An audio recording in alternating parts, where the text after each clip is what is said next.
you see this? You might want to look it up afterwards. I'm not going to do the whole thing for you here. But her mom, videotaped her singing the theme song in Ukrainian of Frozen. Let It Go. And so she's singing that song, and you can just see all the people around her. They know what's going on. She doesn't. She has a beautiful little voice just singing her heart out in the middle of a bomb shelter in Kyiv, Ukraine. And so our heart goes out to people like this and people that are suffering in similar ways all around the world. And I think we always need to remember we have something that can really, really help. It is true that we can be connected with offerings and things to bring them food and clothing, even a little fuel that it looks like they're going to be needing over these next winter months. But there's something even better. When people like this, whose futures are so uncertain, can know what Jesus has done, it helps them see everything going on around them in the right light. We can't guarantee peace and safety in this world, but in Jesus we can guarantee peace and safety in the next. And that's what the Christian church is all about, sharing that word with the world. In Ukraine, there are almost 2 dozen churches and preaching stations. Now, when the conflict started, many of them stopped holding their worship services. That's actually changed more recently. A lot of these churches were in the north and the west of Ukraine. There's only a handful down towards the south and east, where most of the heavy fighting is going on right now. As I'm aware right now, there are only 2 churches that are completely shut down. The rest are still holding weekly worship services. Sometimes very carefully, very quietly, because they don't want to have any satellite notice that they have a bunch of people gathering. The fighting over there is very real and affecting many of our people. We do have a man, his name is Roger Newman, who is in constant contact with the bishop of the Ukrainian church. And we have been able to facilitate about $350,000 worth of aid through the Ukrainian churches. And the people of Wells continue to pour in their gifts. We still have a lot more help that we're able to provide in that way. So I know there's often questions about what's going on over there. It's too soon to know what it's going to look like at all in the future. Our comfort is we know that God already knows that where His gospel is present, there is a constant, eternal hope and peace that is there also. Any questions you have about Ukraine? Any of those things that are going on? You don't have to. All right.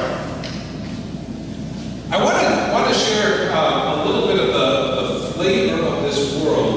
If you haven't really stopped and thought about this before, you especially here in Atlanta and other places in the South, some of what sometimes the United States is labeled the Bible Belt, have a real presence of Christianity. I had a high honor of staying at Pastor Sharp's house last night, and I took 2 different routes to get there. And on the way, I didn't count them up, but I must have passed at least a dozen Christian churches, at least. And on the way back over, I went a little bit different route. I don't think the number was any less.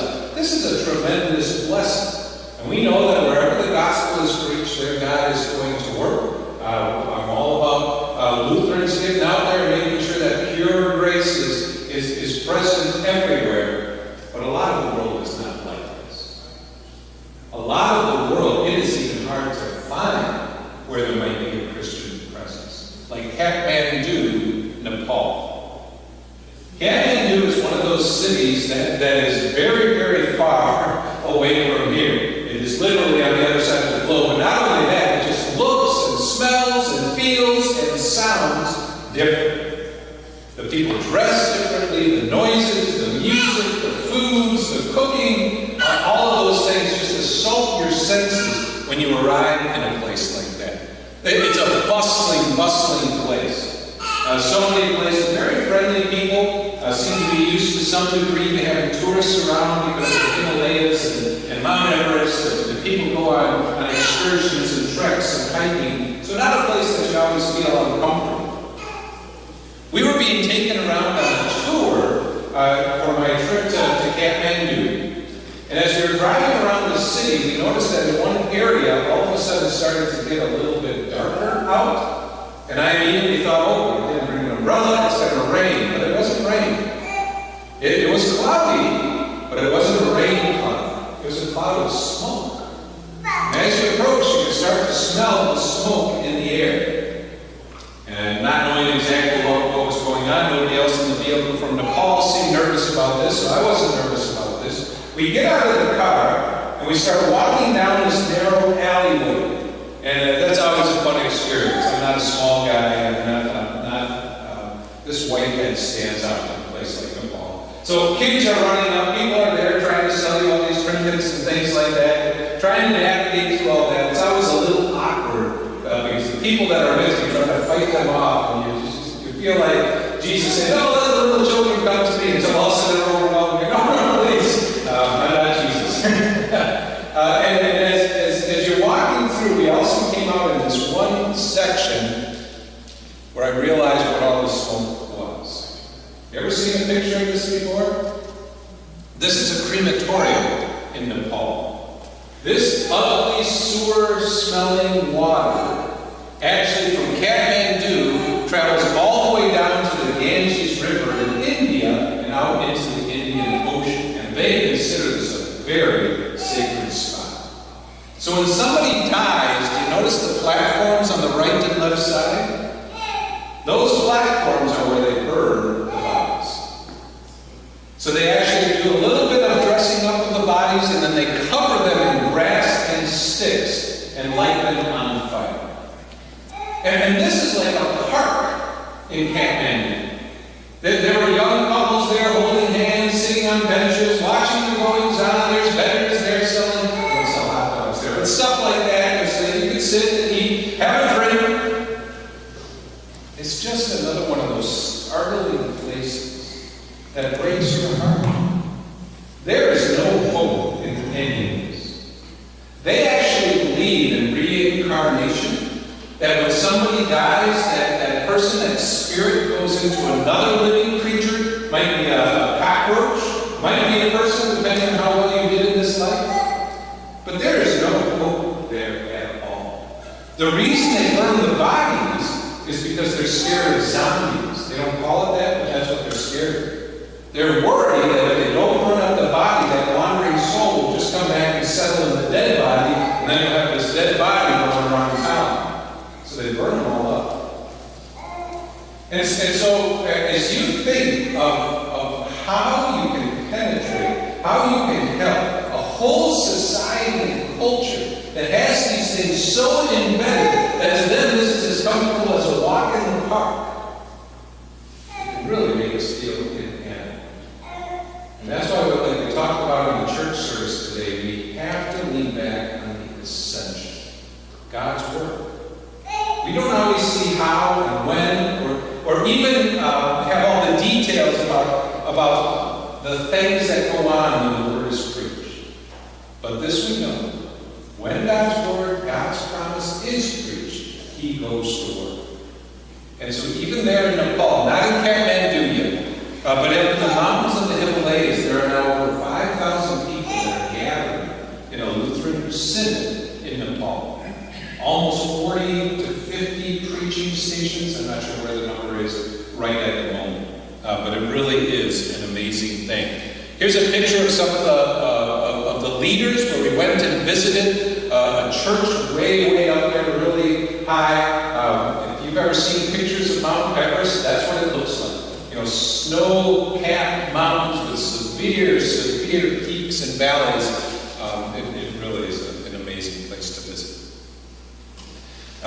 This gives you an idea. I mentioned in the sermon that a lot of these places don't have electricity. It's because it would be nearly impossible to provide a village of 100 people with electricity when there's no one else around them for about 50 to 100 miles. So they can't build their own little hydroelectric dam. And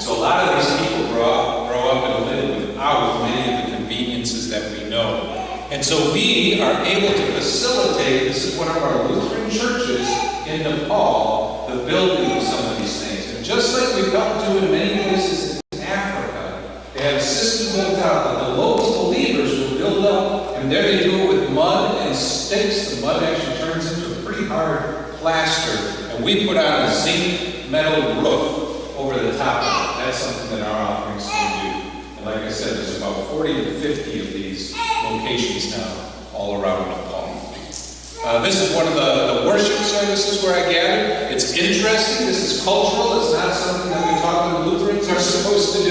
You have the guys on one side and all the ladies on the other. And this little one was sitting right in front of me for the worship service, and so I had to sneak out my camera and take a picture. And I didn't really notice until after looking at the picture that her eyes are actually painted with makeup. And even though this was in a Christian church, it actually reflects one of the superstitions there. You see, they believe that there are these spirits that will go in and snatch children out of their mother's arms when the moms fall asleep. There's a real fear to this. And so to throw this spirit off, they actually make up the little girls so that they look older, so that supposedly the spirit won't think they're babies and come in and grab them. So now it's just part of their tradition. That's obviously not something that we teach in our churches. I thought she was cute. Any questions about Nepal? Anything that came up there that piqued your curiosity? All right, keep running through. In Africa, we organized our missionaries into one team. And that might say, oh, okay, great. But we hadn't done this for a long, long time. We called missionaries to Zambia, and they only were missionaries in Zambia. Called missionaries to Malawi, called missionaries to Cameroon, called missionaries to Nigeria. Those were the 4 countries we were working in. But over the last decade or so, the opportunities in Africa have grown by leaps and bounds. Many of the Lutherans in Africa were actually churches that were founded by Lutheran mission societies from Europe. And over the last century or so, most of those Lutheran churches of Europe have begun to solely focus on humanitarian work. You ever heard of something called the Lutheran World Federation? Their goals are very admirable, except they pretty much leave the gospel out. They want to help society, provide drinking water, provide medicine, great, great stuff. But when you remove Jesus, it's not enough. And also because of the political climate in Europe, the Lutheran World Federation has changed their charter where they now require that member participating churches have to allow homosexual clergy into their churches.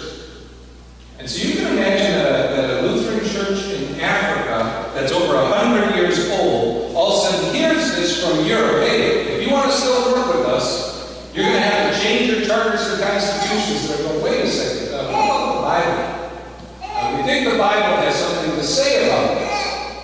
And as the Lutheran World Federation has been cutting off millions of dollars of aid to some of these church bodies, they are looking around to see if there are any other Lutheran church bodies that still teach the Lutheran confessions based solely on the Word of God. And so this internet age, I suppose it shouldn't surprise us that they are finding us.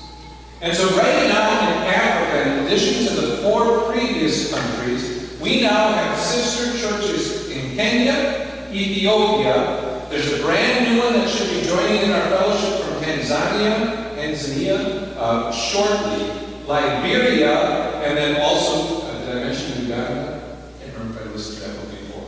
But so 5 additional countries even right now. I was just over there in Africa. I got back to the United States on Tuesday, and on the last day we were there on Monday, the leader of the African team got a new request from Ghana that was very, very promising that he will be going to explore. So maybe as you hear all this doesn't sound like the mission work that I thought Wells was doing. Maybe it's not. But as we are able to partner with these people, these churches, they are able to reach out with the gospel in their countries in ways that we never were able to do before. is an example of an African church service. This is in a real hot place, the Shire Valley in Malawi. And this was a huge celebration. Taking a look at that picture, who will venture a guess at what's happening in church this morning? Any guesses? Baptism. It's a baptism. It's a baptism Sunday. Their pastor, who has a circuit of about 10 churches in this area, can't make it to every one of those churches every week. This one is actually pretty far away from the rest, and the pastor comes once every 2 months. And in this particular day, there was about 18 children that needed to be baptized. So they set up an assembly line for baptism. The Women's Society there, they were the ones, the mom would come up, they'd grab the kid, they'd bring it over to the pastor, he'd put the water on, speak the words that brings the whole power of God, they'd bring it back to the mother, and it was just a joyous day for them.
When I see the videos like that, one of the reasons I really like to share them is I think it helps drive home a point that I try to make again and again.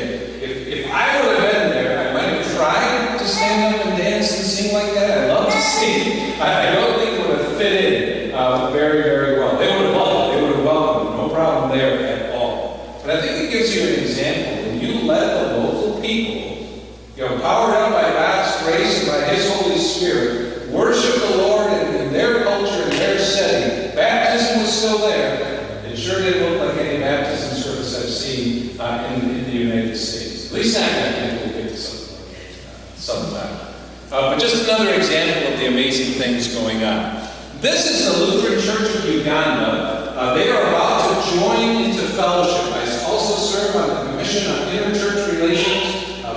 Big bunch of words. That means we meet with church leaders who are interested in expressing fellowship with our church body and also maintain those relationships as the Lord allows us to. Just this last, about a month and a half ago, the Commission on Interchurch Relations recommended to the Synod that we welcome the Uganda Obadiah Lutheran Synod into fellowship next summer at convention. And this work is not that old. The missionary over there on the right-hand side, you have two missionaries there, missionary Hartman and Holtz. And they went along with the man in the middle, one of the Zambian pastors, to visit this Obadiah Lutheran Synod. And just to give you an idea of what a big impact some of this is making around the world, they found out after they left, one of the pastors, I don't know which one they're on the left, his wife was pregnant and had her baby shortly after the visit. And they were so excited about this new connection to Wells that they named the baby Holtz. First name Holtz. So now there's some baby running around Uganda that everybody's trying to say Holtz. About a year later, that same pastor had another child. Guess what they named that child? Hartman. So the two kids in that family, Holtz and Hartman. But what would it take for you to show your gratitude to actually name your kid after someone else? Now that's not a real common thing. In Africa, it does seem to happen maybe a little more than here, but I think it shows you how much they value these partnerships that you're able to provide through Wells World Missions.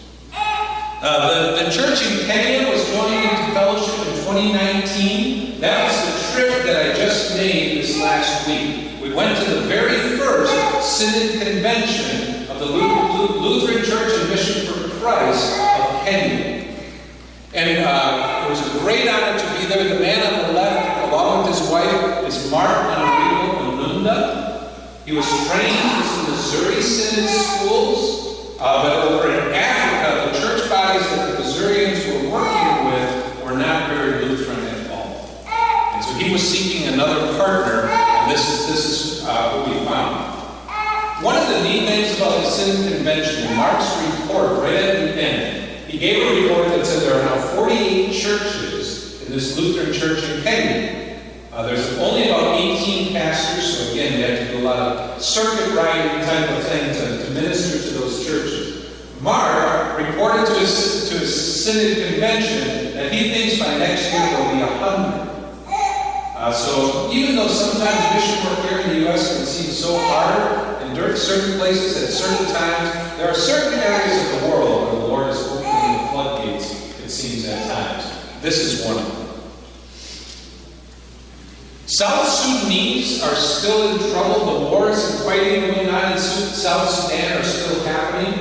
And so with the partnerships of our church in Ethiopia and Kenya, they are now ministering to some of the people in the refugee camps. And one of the ways that we're able to help them is by handing out good gospel-centered materials. I think when you walked in, many of you received this from Pastor Sharp. You want to take a look at this? This is something that was designed to help an oral culture learn and then teach about Jesus. If you flip it over, you have some Bible verses. The reality is that many people in many parts of the world can't read or write. And so as an adult, how then do you share the truth about Jesus? In my house, we have the catechism brought out on the kitchen table nearly every day to read. And mom and dad, one of the kids as we got older, would read from the catechism, read from the Bible, daily devotions, stuff like that. Oh, what if you can't read or write? We have been helping design materials for oral cultures, and that's what this is. So the words on the back, maybe the leader still knows how to read, but it's intended for only using the picture. So you can see that this is really the introduction gospel message for somebody that doesn't know about Jesus. The character there in the middle, the big guy, that's Jesus. And we'll get to him in a little bit. But you start up here on this corner. What's that story? Take a guess. That's Eve. That's Eve. As she is being tempted and falls into sin. So you start by telling the story of creation. You tell the story of the perfect creation. You talk about how Adam and Eve were given this amazing world to live in. But not too long after, the serpent came, deceived Eve. She took the fruit and ate it. And what happened next? That old serpent, the devil, managed to grab in his noose. All of humanity were plunged into sin. That's why these people look scared. They are now in the clutches of the ancient serpent, Satan. And so you can see here on the bottom, now you've got this guy crying out in pain, completely captured and trapped by one of these spiritual forces. Another thing that's true about most of the world cultures in the world, this idea of a spiritual power being out there, they are tuned in. This is not the secularized world of Western Europe and America. You talk about spirits, they believe it. They know that there's powers out there, but they don't want to mess with them. How scary it is to know that the greatest of those evil powers has you in their clutches. But God did something amazing. Sent his son, jump ahead. Down here on the bottom, a virgin all of a sudden had a baby who was God himself. And that baby lived a perfect life, taught the people that he had come to save the world, that died on the cross, rose again from the grave, so that now you can know that Jesus has crushed the serpent's head and now holds you right here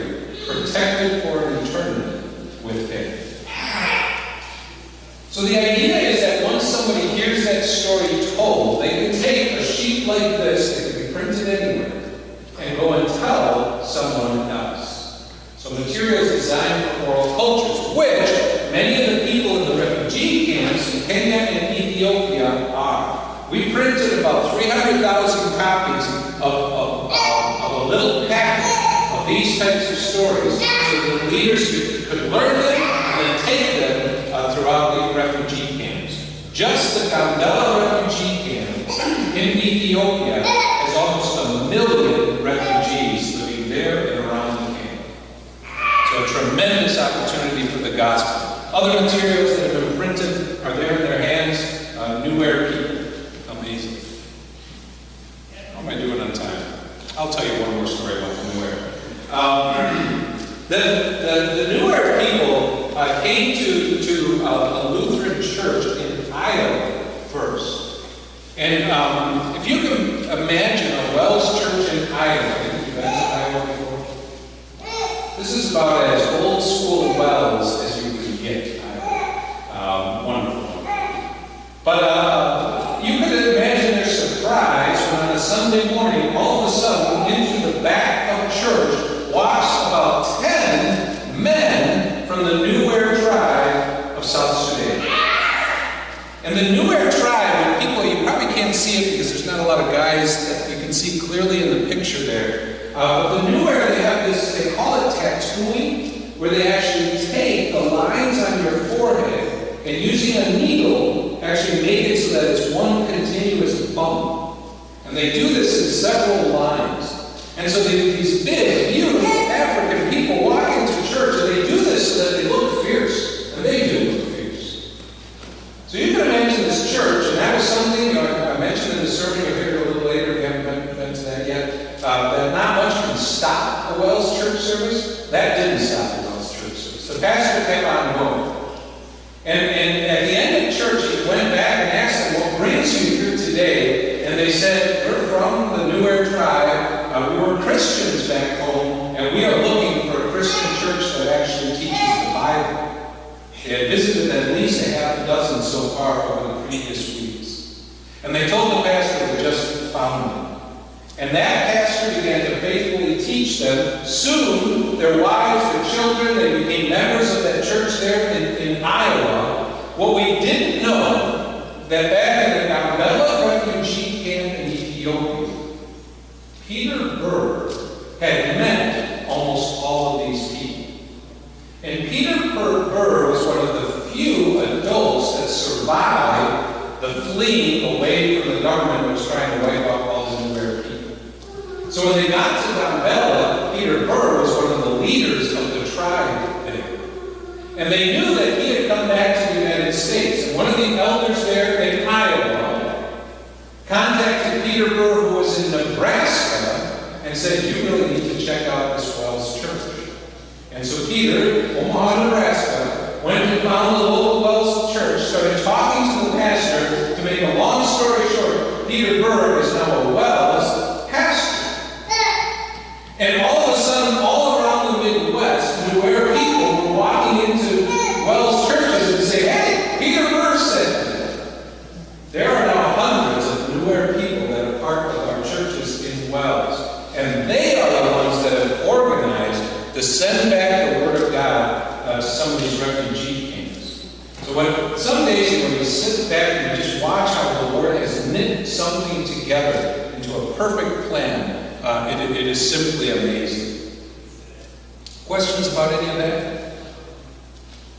Liberia, work is ongoing. One of the leaders here in the United States actually drove away from our church. So we're not sure where that leaves our work with his partners over in Liberia. But our missionaries are making a trip there next week to sort some of that out. So add a prayer this week for our work in Liberia. These are the countries there then that are part of our work in Africa. In Europe, the churches are much, much smaller. Every country where we have a church body, there might only be 4 or 5 congregations. Some of the biggest churches are only about 24 churches strong, like the church in Germany. But even though these churches are small, we're still able to support them. They don't need a lot of our money, gifts. What they are really looking for are people that join with them in preaching and teaching the pure Word of God. These are most of the countries where the Lutheran Church became part of the government. I'll let you read through that history, what happened after the Lutheran Reformation. But wars broke out all over the place. One of the ways that they solved it was that every government would declare which church they were with. So clergy was actually paid by the government, still to this day. German tax dollars paid for a lot of the Lutheran church that you see in Germany. So that is quite a thing to step out of all of that and form what they call the Evangelical Lutheran Free Church, Freikirche, there in Germany. Disconnected from the government, continuing to do that work. Those are the types of things that we're able to support there. This is a recent CELC gathering in Albania. Not a lot of Americans there, but those are the group of people gathered together as they head back to their own churches so that they can continue to preach and teach. Those are the countries that we work with in Europe. Some neat things happening in Portugal. They're actually connecting with mission work in Brazil now to share a language down there. So some pretty amazing stuff. Questions about Europe? Things that you've heard of that I can help clarify? Spain or France or Italy? Not yet. Not yet. Yeah, it really was most of those former Lutheran countries in Europe. Those ones you just mentioned were all Catholic countries. So that we don't have the same practices.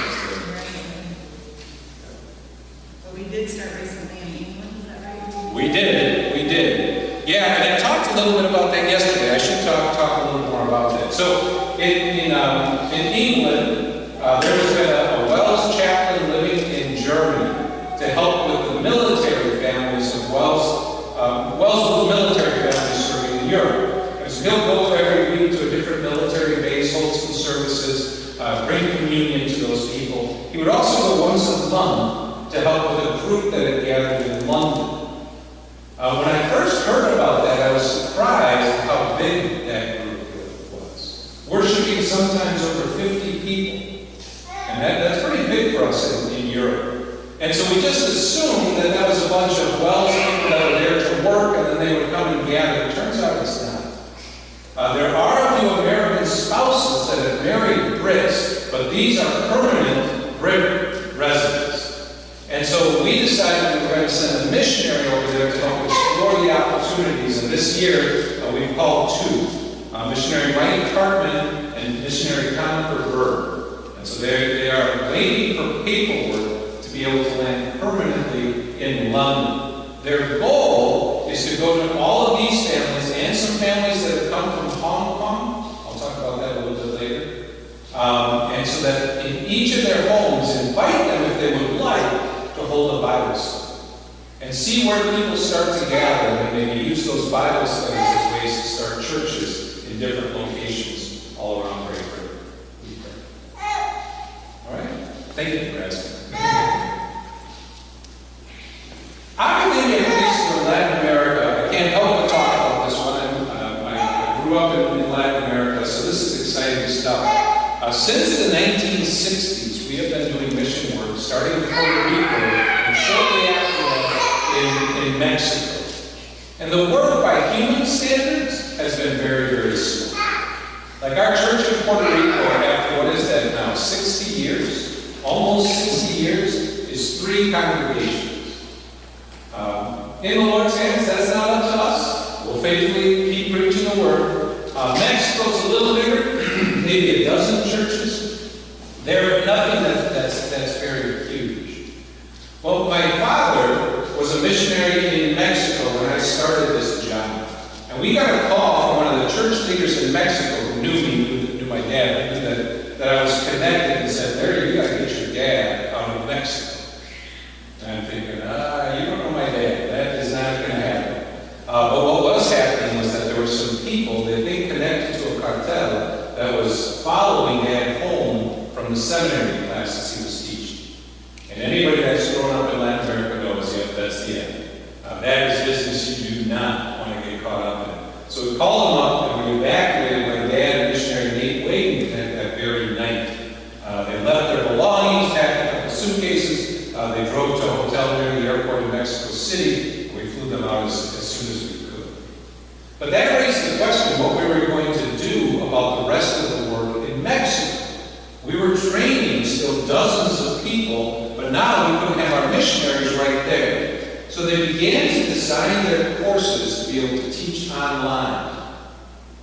And as they did that, thankfully, some missionary had the bright idea, hey, as long as we're putting this stuff online, maybe we should see if anybody else is interested. And they began advertising on Facebook. Now, I knew I got a lot of ads every time I would open something like Facebook, but I never had looked into how all that stuff works. It is amazing and scary how precisely you can advertise through Facebook. And so in Latin America, unlike the United States, it's also pretty cheap.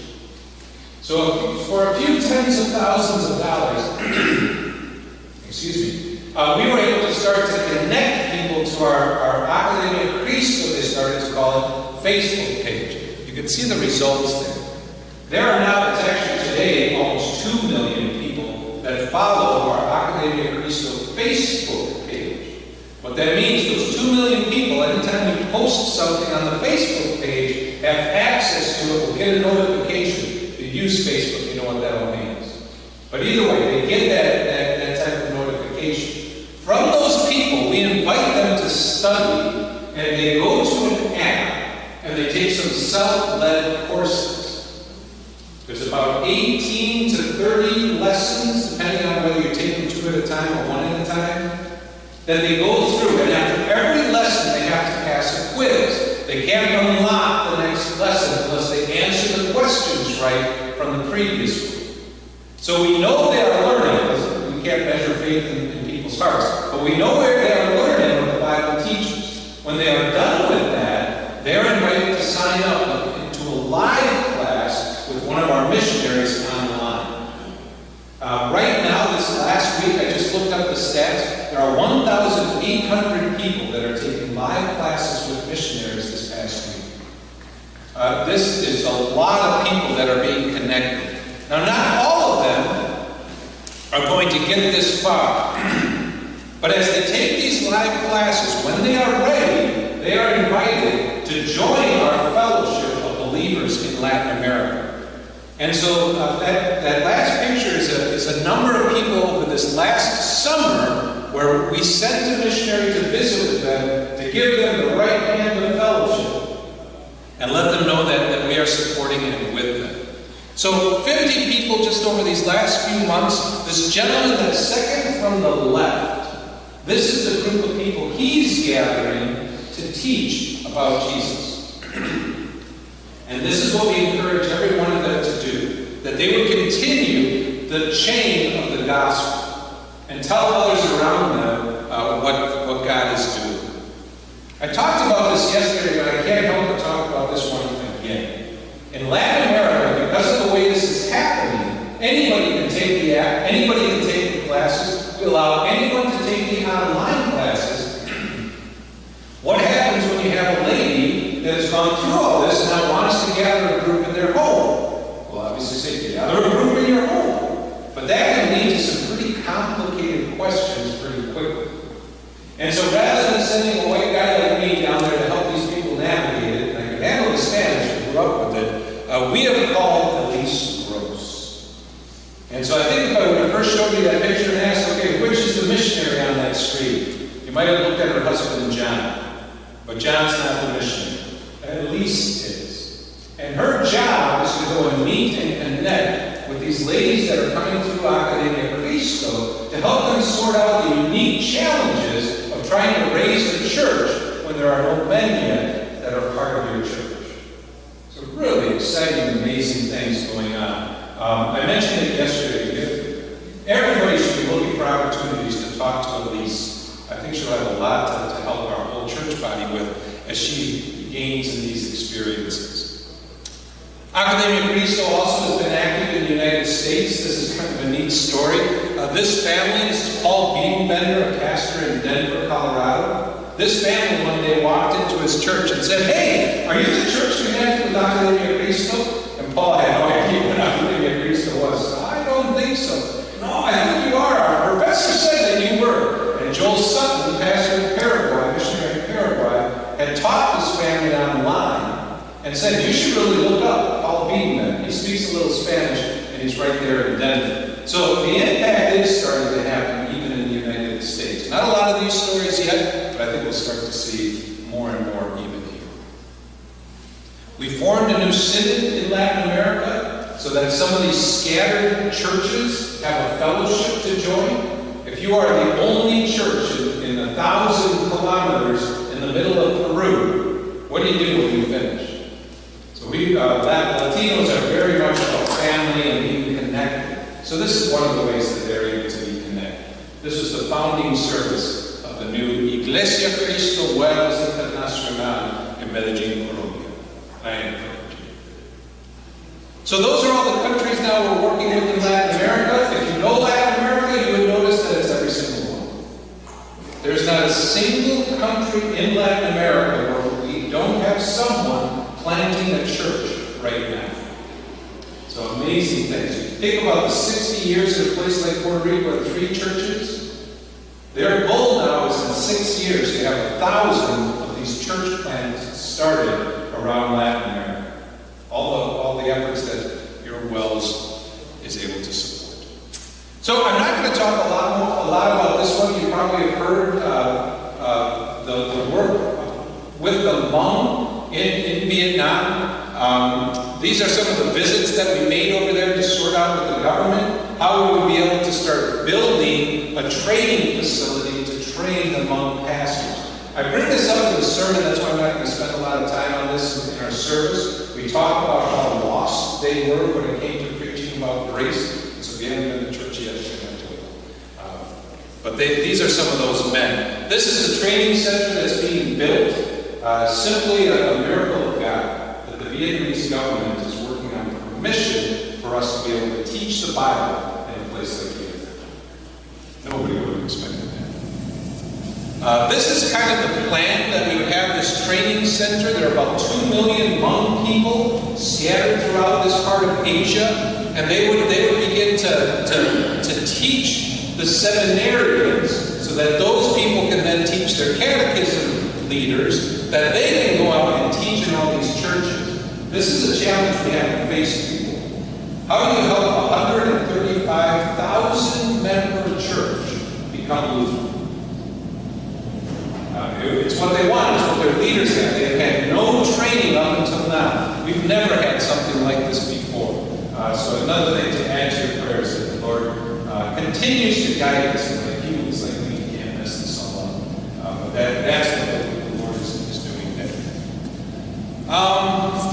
I think that kind of gives you a flavor of things. I can talk a lot more about any one of these. In China, the government is cracking down, but even so, there's about 900 people every week that gather in house churches like these that are connected to our fellowship. In India, a church body of 5,000 people, over 150 churches. New pastors just graduated there. Pakistan, a place that is a very Muslim country. So think of the impact of 58 house churches. 12 men that want to become pastors are now studying in our Bible Institute there. Sunday school in Pakistan, work that's growing in Bangladesh. I can go on. I'm going to stop because my time is up. So, any questions that you have about Wells and the mission work that we do together? Pastor mentioned this in the early service. I'm sure he'll say it again. Your congregation, like so many in Wells, in the offerings that are gathered, send money to support our Wells work together. And so part of what I'm here today to do is just to say that it's because of your efforts, it's because of our work together that the gospel is reaching so many people around the world. If you ever have any questions about this work, don't hesitate to reach out to me. If you can remember this might be an easy way to do it. My name is Larry Schlomer, and so it's Larry.Schlomer Schlomer at wells.net. That'll get right to me. I'd be happy to help with any additional questions or concerns or anything like that that you might have. As we close this Bible study hour, let me wrap up with just a quick prayer for our missionaries and all these people working in the gospel. Dear Lord Jesus, we thank you for this time to be together. We stand again on your amazing grace and know that we are blessed in return. We thank you, Lord, for the opportunity to share this good news with the world. We ask that you be with all the missionaries and their wives and their families as they carry out this important work on our behalf. Keep them safe, keep them from all harm, keep them from disease, keep them in their hearts light and joyful in the peace and joy of their Christ. We ask all this in your name. Amen. Thank you much.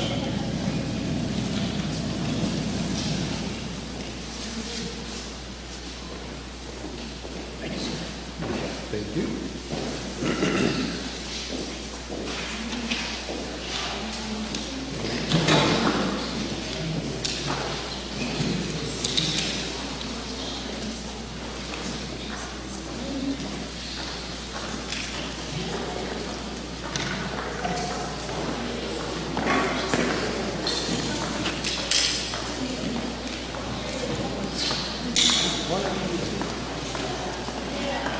Good morning. Morning.